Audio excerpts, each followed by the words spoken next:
Hey, welcome to Fathering Our Future. I'm Anthony Vandegrift. I'm not the perfect dad, but every day, just like you, I am trying to be better. Love is in the air. Valentine's Day is coming up this Friday. It's right around the corner.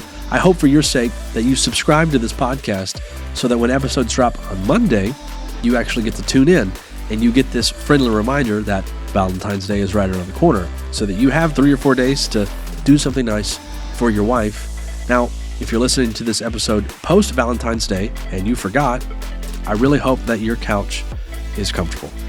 All jokes aside, Valentine's Day is coming up, so I want to talk about love today. But what we're going to deal with is one, the impact that your marriage has not only on your wife, who's directly a part of it, but also your children. I want to talk to you about what love looks like, because love has a look. And I want today's episode to be a bit of caution, but mostly a word of encouragement for you to truly love. Now, hear me and listen to this phrase, and then listen to what else will be talked about throughout this episode. To truly love your wife and your family. I just want to take a moment and say thank you. Thank you for listening to Fathering Our Future. I appreciate it personally, but I also love the fact that you care about being the dad your children need you to be, and so you tune into the podcast. But while I have you, I want to ask you something. I would like you to consider becoming a monthly supporter of Fathering Our Future. And it doesn't have to be a lot. Maybe it's just $5 a month. For you, that's a cup of coffee. But for another dad, that's a resource, a benefit, or a blessing. So ask yourself if you're able to do that and then respond. Again, it can be as small as $5 a month. It doesn't have to be a lot, but I'm done. I'm not going to push the envelope. There's a link at the bottom of the description. You can click that and you can go to the support page and then you can make your contribution there. Again, thank you.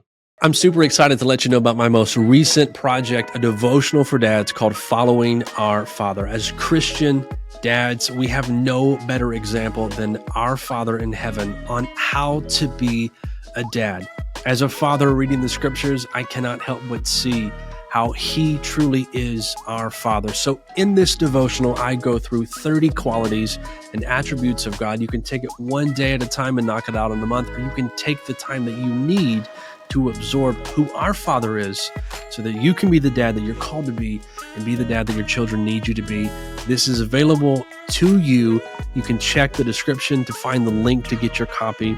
You can even get a copy for someone else. But this is a resource for you that will bless you. It will impact you as a father, and it will impact your home. So get your copy of Following Our Father. Get it today. Well, you might have noticed right out of the get-go that my voice is a little different. I apparently have some sort of respiratory virus, so that's really fun. That's all they can tell me, and I have no medicine or treatment, just whatever makes you feel good. So this is really enjoyable. Last week, when I attempted to record this episode, I sat down behind the microphone and then experienced Niagara Falls 2.0 right here at the front of my face. That resulted in me attempting to record this for, fellas, I probably tried for almost an hour to get through this, but my nose wouldn't stop dripping, not running, dripping for 4 hours. So even eating lunch was a lot of fun. Anyway, I ended the day filled with bitterness and slept like a baby. So I'm here a week later trying to do this one more time. Now, I'm going to get through this. I am more determined. It will happen. If you watch on YouTube, it might be a little choppy, but hopefully I don't have to do any of that because I prefer to not have to do any editing. Anyway, Valentine's Day is going to be fun this year. If you have kids, I think you already know that because they tend to make Valentine's Day and all the other holidays way more fun than usual.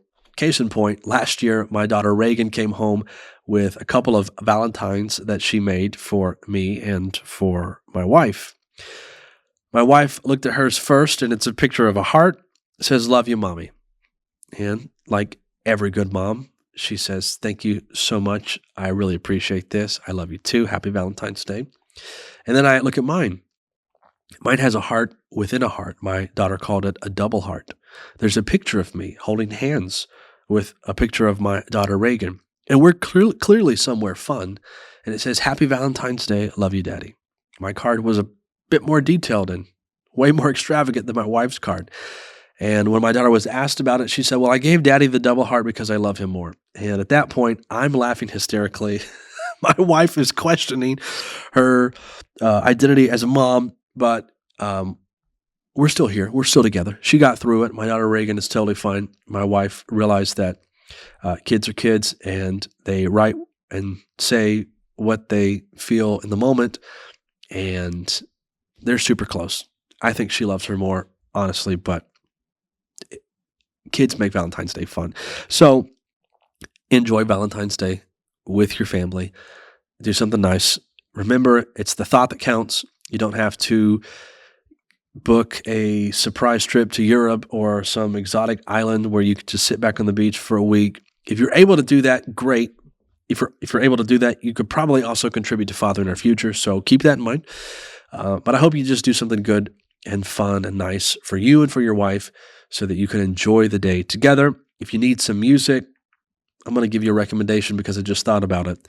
Mark Broussard, The Beauty of Who You Are. If you are a Christian husband, you will probably extra appreciate this because verse number 2, he throws in some good wording like sensual salvation and the holiest temptation. And the man can sing. He's one of my favorite singers of all time. Mark Broussard, M-A-R-C. You're going to appreciate that. Now, if you're a little bit goofy like me sometimes and you're not always going for the full-blown romantic, not trying to have another kid, you might try Business Time by Flight of the Conchords. You could probably go ahead and connect the dots there. Very funny. If you don't know who Flight of the Conchords are, old group, old little duo. The guy who actually sings Business Time is Jermaine Clement. He is the voice of the Cockatoo in Rio, Tamatua the Shiny Crab in Moana, the librarian in Harold and the Purple Crayon. I'm going to go ahead and stop divulging my extensive knowledge of children's movie in which he is a part of. It's very funny. You'll appreciate it. So, Business Time, Flight of the Conchords, The Beauty of Who You Are by Mark Broussard. If you want more good songs, you can always reach out to me, fatheringourfuture@gmail.com. I prefer to get your questions and comments and things like that so I can help you with things like fatherhood and faith. But if you want some music, I'll throw some of that your way too. Anyway, let's actually hone in on the purpose of today's episode, what love looks like, because love has a look. Now, I first want to go to the scripture, 1 Corinthians 13, verse number 5. Read all 13 verses in this chapter because it gives you a good portrait of what love looks like. But verse number 5 for us today reads like this. Talking about love, it says, "It does not dishonor others." So the implication here is that it honors other people. It is not self-seeking. It is not easily angered. It keeps no record of wrongs. I want to focus in on this one little piece of it. It is not self-seeking. We often misconstrue this element of love because we think that love makes us feel good, that when things are just right and we're just really feeling it and we're happy and our headspace is great, that this is love. And that is wrong. Might be a result of love sometimes, but love doesn't disappear because we aren't getting the benefits, because we're not being directly blessed. Because love is not self-seeking. In other words, it's not about you. It's not about me. There's an old clip I saw of a rabbi a long time ago, and I hope I get this right. I hope it was actually a rabbi because I could be getting that part wrong. But it was about love, and the scenario thrown out was, this man says that he loves fish. But what he means by that is he loves that a fish gets a hook stuck in its mouth and captured and pulled away from its environment, and it gets chopped up and seasoned and cooked to perfection, put on a plate, put in front of this guy, and then he gets to consume it. He loves fish in that way. But what he really means is that he enjoys eating fish, because if he really loved fish, he would want that fish to not be captured, to be in a habitat and an environment in which it thrives so that he can then watch this fish live out its life in bliss. That's what love is. Love would be about the fish, not the dude who gets to eat it. Now, I love to eat fish. I'm going to word it like that. I love to eat seafood. But this is something that we often make a mistake with. When it comes to love, we often make it about us. But love is not self-seeking. I want you to remember that. Now, what I want to do for you today is I want to paint this hypothetical that has actually played out as reality in people that I know in their lives. It's sad to see and it's sad to watch. And I'm not calling out names and I'm not using these stories to say, look at this idiot. That is not what I'm doing. I know that some people have a story that too many of us have had. Our stories just haven't played out all the way like theirs have. They got there first. And I pray that we can learn from their example. I pray that you will hear this word of caution, this warning, and change. So let me give you the hypotheticals based on true stories. I think most of us are very similar. We're young, we get to the point where we realize that marriage is a part of what we're supposed to do. And so with that in mind, we think, well, we want a pretty lady to settle down with, to start a family with, to have a beautiful home, to look good, and to have this great reputation, and to be this family that everyone adores. So on your journey, you find the pretty lady, you marry the pretty lady, you work hard, you make good money, you get the nice house, you have lots of kids, and on the outside looking in, you're picture perfect. I mean, you're qualified to post on Instagram. You're that good. But behind closed doors, there's a different narrative at play. You struggle with things. I think for a lot of people, it's insecurity and low self-esteem. And because of that, you lack confidence. But you're married and you have a reputation. And so what you're trying to do is convince everyone around you that you actually are very confident, that you're almost arrogant because you're just so confident, that you know that you're the man. But deep down, that's not how you feel.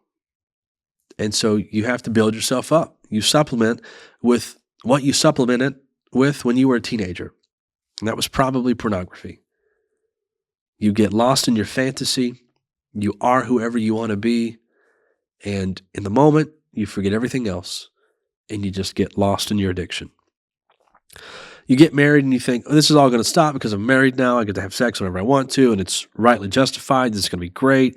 But then you realize that that's really not how life plays out. You're making this self-seeking, and so you're not actually experiencing love because you're making it about you, and you're not getting what you thought you'd be getting. So what do? You go back and you dabble with pornography. And if you dabble with it for too long, it becomes a full-blown addiction again. And sometimes it's not enough. For some people, pornography doesn't do it.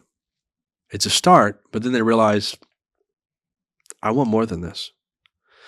And so some people have gone down the path of, well, there's this woman that I work with, and she's kind of cute, and she's very funny. Life of the party. Everyone loves her. We're working on this new project together. You invite her to go have a work lunch. You got to talk about some stuff. Why not do it over some food?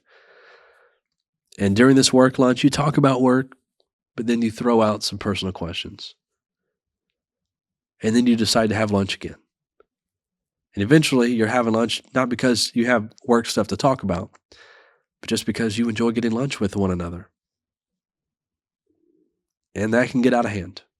Or maybe what you decide to do is what some other people have done, and that's an old fling from high school or college or work or church resurfaces on social media. Make some post, and at the moment you look at this post, you have the wittiest comment ever. And you publicly share your wordplay. And maybe that leads to her messaging you directly. Maybe you don't even make it public. Maybe you just send it to her directly. But then that sparks a conversation. The point that I'm getting at is eventually, one way or another, you end up having a full-blown affair.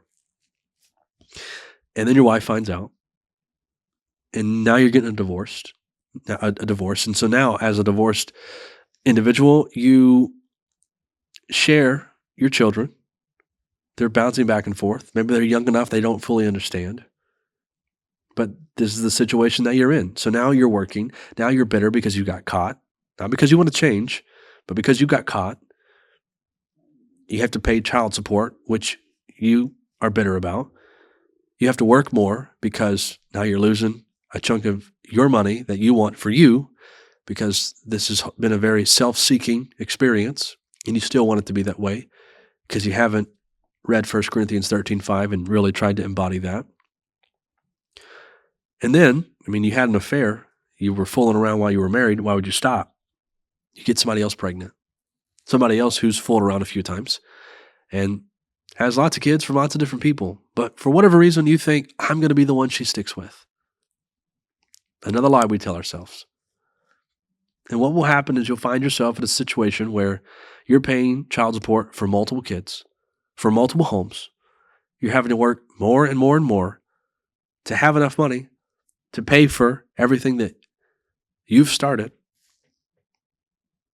All the while, you've never opened up about your problem, your hang up, your setback, your addiction, your insecurities, your low self-esteem. And you're stuck trying to persuade everyone that you still have it all together when clearly at this point you don't. I've seen people get to this point, and it is sad because we all have the potential to have beautiful families and beautiful homes. I'm not talking about the structure. I'm talking about the unit. You, your wife, and your children. You can live in a trailer for all I care, but you can have a beautiful family. But for whatever reason, this is often the path that some people decide to go down. Maybe you're there. I want you to know there is always hope, but sometimes that hope is really hard to work for. And it might take the rest of your life to get just an ounce reciprocated back to you. That's just how it works. First impressions mean a lot. Mistakes, they carry a lot of weight. Ecclesiastes 10:1 says that a dead fly ruins the entire pot of ointment, of perfume. It makes it stink. One little fly, drop it into the entire pot, and it is all ruined. It has to be thrown out, and everything has to start over again. That's what happens. I don't want you to get to that point, because what will happen, especially if your kids are young, they'll grow up and they'll realize that mommy and daddy being separate is not normal. And as they get even older and they learn what you did and how that created the separation, they'll probably come to the conclusion that daddy didn't love me. And you'll fight tooth and nail to argue and say, I do love you. I did love you. I do love you. And I'm going to say this, but I would side with your kid. Hey, if you're a new dad or choosing to embark on a fresh start as a father, I have a gift for you. I wrote a book a while back called Cut the Crap, Direct Tips for Becoming a Dad. I don't teach you how to change a diaper. That one's totally on you. But I do talk about 5 elements that you need to focus on as a dad if you want to be the dad your children need you to be. Now, this is completely free. It is yours. There's no strings attached. The only thing that I'd like you to consider is if the book brings value to you as a father, make a contribution by going to fatheringourfuture.com/support. But you don't have to. Again, it is a free gift from me to you. The link is in the description after the end of the episode. Click it, get your copy, and I pray that it helps you. I'm not going to come out and say that you don't love your kids. I think emotionally, in your heart, you feel it. You love your kids. I think mentally, cognitively, there's this accepted expression of, I love my kids. But that's not all there is to love. Love is not a feeling. Love is not some mental expression that you hold in your head. Love has a look. Love requires action. If there is no action behind your love, then love is not truly there. Because if love is not self-seeking, then who is it seeking? Who is it for? Love is for your wife. Love is for your children. Love ought to be doing things for them. Case in point, if it's not dishonoring them, it ought to be honoring them. The love that you have for your wife, the love that you have for your kids ought to bring honor to them. It requires action. God loved, so he acted. He gave. Love has a look. And there are acts that go with love that should be visible to your wife and to your children. And if they cannot see through your actions that you love them, then they're not going to see that you feel it or that you think it. Because feeling it and thinking that you love them is not enough. This is the impact that your marriage has on your family as a whole. It can be easy sometimes to think, well, I have this relationship with my wife and I have this relationship with my children. If I make a mistake, if something happens and this relationship that I have with my wife is severed, I still have this relationship with my kids. This is a lie that we tell ourselves. Because the only reason that you have a relationship with your kids, the only reason that you have kids to begin with, is because you and your wife came together to be one. And this is the bedrock of your family, of your house. If you destroy this foundation, then your kids just plummet into this abyss. They're not just okay because now you're divorced. Even if you think to yourself, okay, I am sick of being with this woman, but my kids have a few more years until they're out of the house, until they graduate high school. I will stay with her and endure this agonizing pain for their benefit. Even if you wait, when you separate from your wife and your kids are out of the house, they will look back and they will wonder why. They will push, and if they figure things out, then they will doubt everything that you have done for them. It's not worth waiting, but it's also not worth doing. What's worth doing is truly loving and deciding to do things, to act in ways that actually express genuine love. Now, there might be days where you feel like looking at pornography. There might be days where you feel like messaging someone from the past. There might be days you feel like being a little flirty at work. But love has a look, and that's not what love looks like. Love says, I acknowledge how I feel right now. I'm a bit of a horn dog. But you know what? I love my wife and I love my children. So I'm not going to act on this. I'm going to act on my love for them instead. That's what love looks like. I did a wonderful episode on what it actually means to love God with Steve Schobert. I'll drop a link to that in the description of this episode. And this is what we focused on. Loving God requires you to act in ways that display that love, even when it doesn't feel right. So, for example, you get slapped across the face and you turn the other cheek. The natural response is to slap that person right back in the face. You're going to slap me, you're not going to walk away without getting slapped yourself. But love for God says, you hit me, I want to knock you out, but I'm going to give you the other cheek. Love for God in that Greco-Roman culture looks like you're going to ask me to carry your bag for a mile. When we're done, I'm going to ask you if I can carry it a mile more. Not because you want to. You had things to do. You're a mile away from where you wanted to be. And to say, I'll do it an extra mile, that's not what you desire. You don't do those things because can't wait to do them. You're just so happy and so filled with love that all you want to do are these wonderful things that are for everybody else. It's a commitment, and it's a decision to say, because I love my wife, because I love my children, because I love God, I am going to make the decision to do this, even though I don't feel it, even though I don't desire it. It's not about me, because love is not self-seeking. Love is meant to honor others. So how are my actions honoring my wife? How are my actions honoring my children? How are the things that I do honoring my family? Love has a look, and that's what it ought to look like.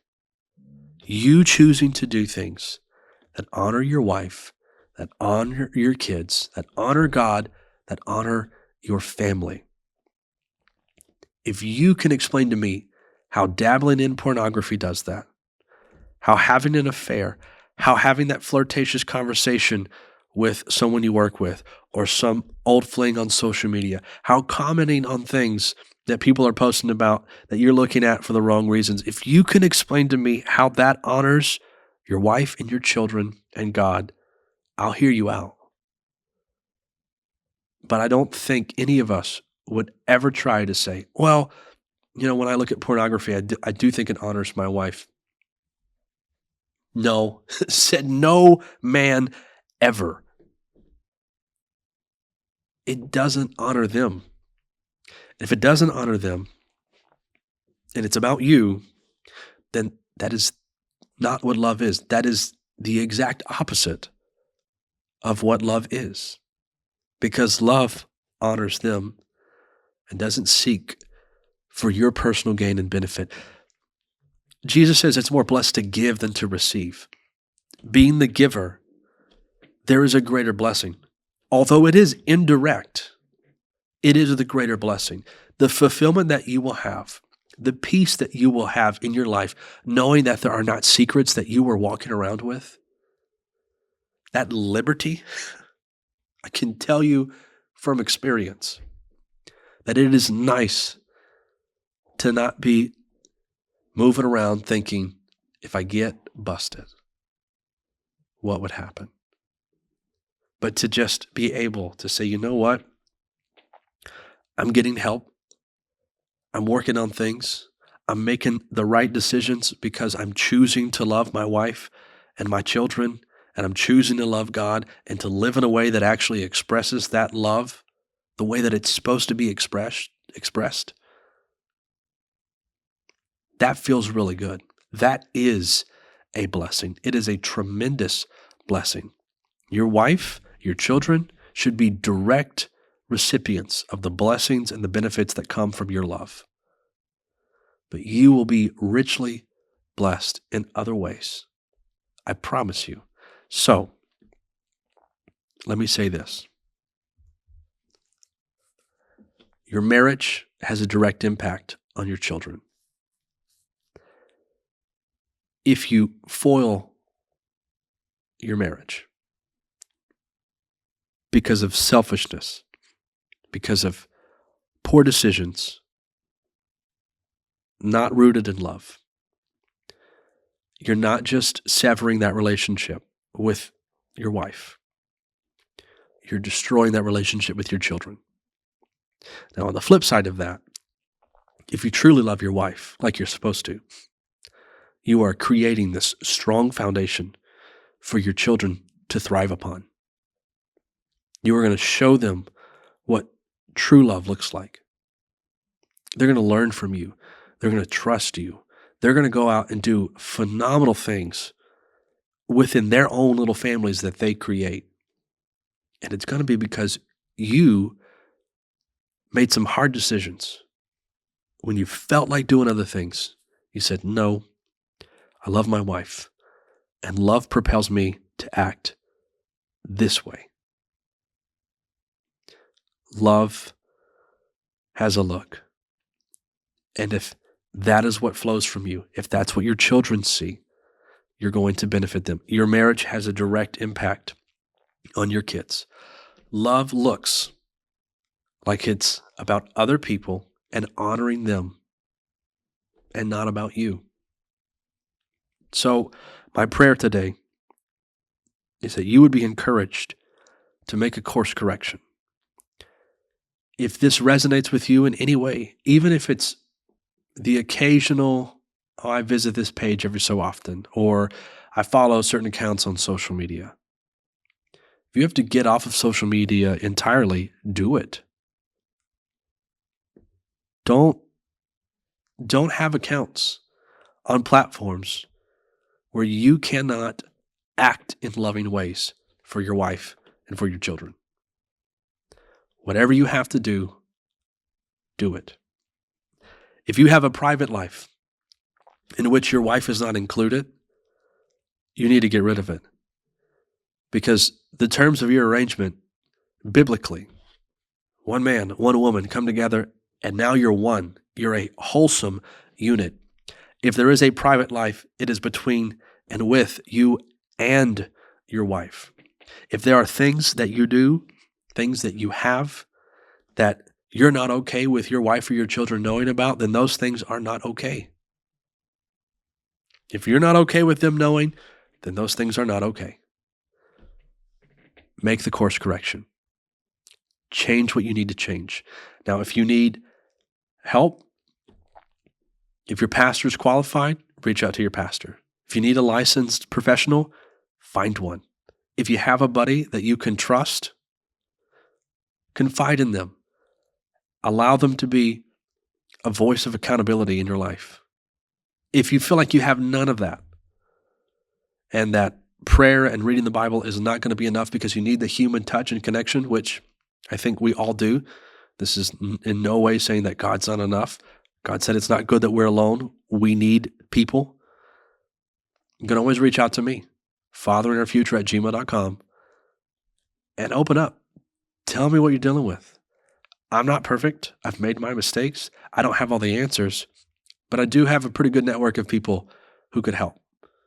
And I'm happy to get answers or make connections that can help you. You're not in this alone. I want you to have the most beautiful family in this life. So please, whatever you're doing, if there's anything, stop it. Make the correction. Be encouraged to truly love your wife, to truly love your kids, and to do so by the things that you decide to do, by the actions that you make.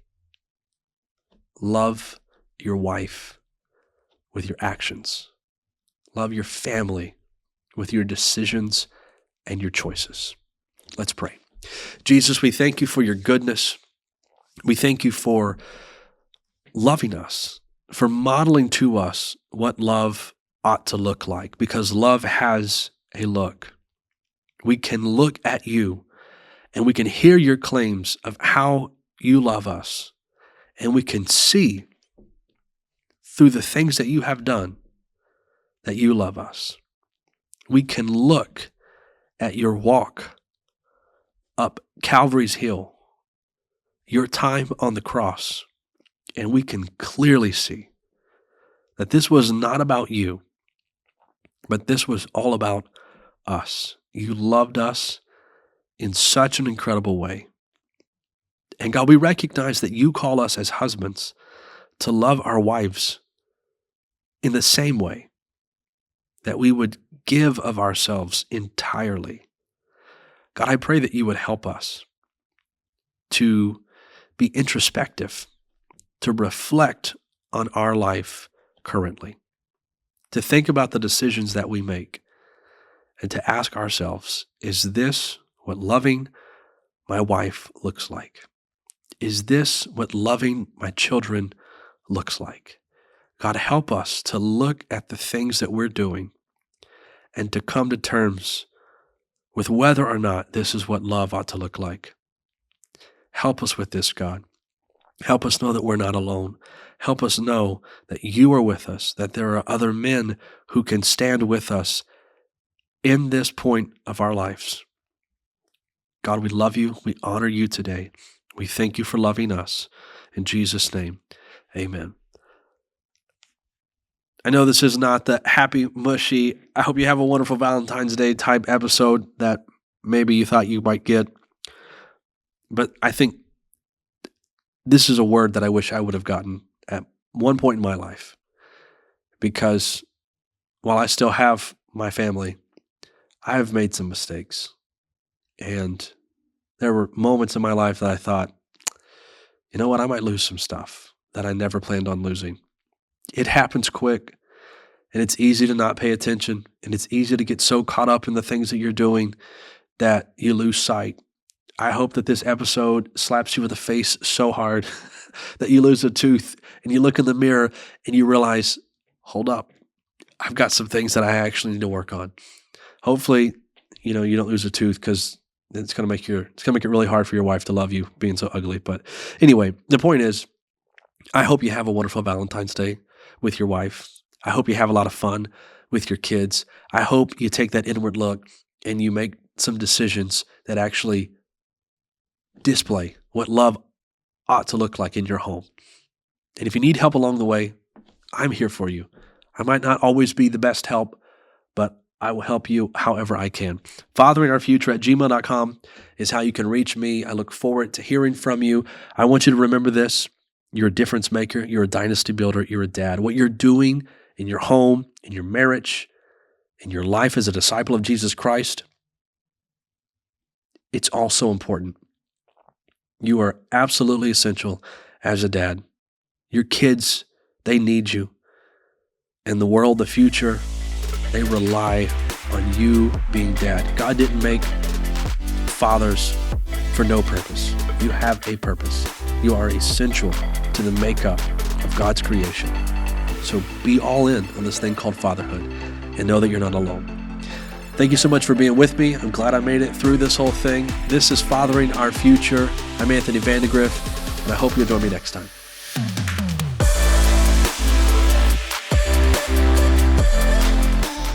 Hey, one more time, I want to thank you for listening to Fathering Our Future. If you're not subscribed to the podcast, please do so wherever you listen and consider leaving a nice review, because I would appreciate that. But if you're not connected to Fathering Our Future on social media, you can find it on Facebook, Instagram, and YouTube, and there you're going to get some additional content on a more regular basis that you don't always get here on the podcast. Now, the last thing that I would like to ask of you is that you would consider becoming a financial partner of Fathering Our Future, because dads make a difference, and dads are not disposable. Dads are vital, and they are essential, and they are needed. And the impact that dads make doesn't just reside in the home, but it has a ripple effect that goes to churches and communities and culture. And I'm inviting you to be a part of equipping and empowering and educating dads to be the dad that God has called them to be and that their children need them to be. You can become a financial partner with Fathering Our Future. It can be a one-time contribution, a monthly commitment, but by doing that, you play a direct role in impacting dads. You can check the link in the description below. You can pray about it. You can get on board. And I thank you in advance for becoming a part of Fathering Our Future in a special and a dynamic way. God bless you.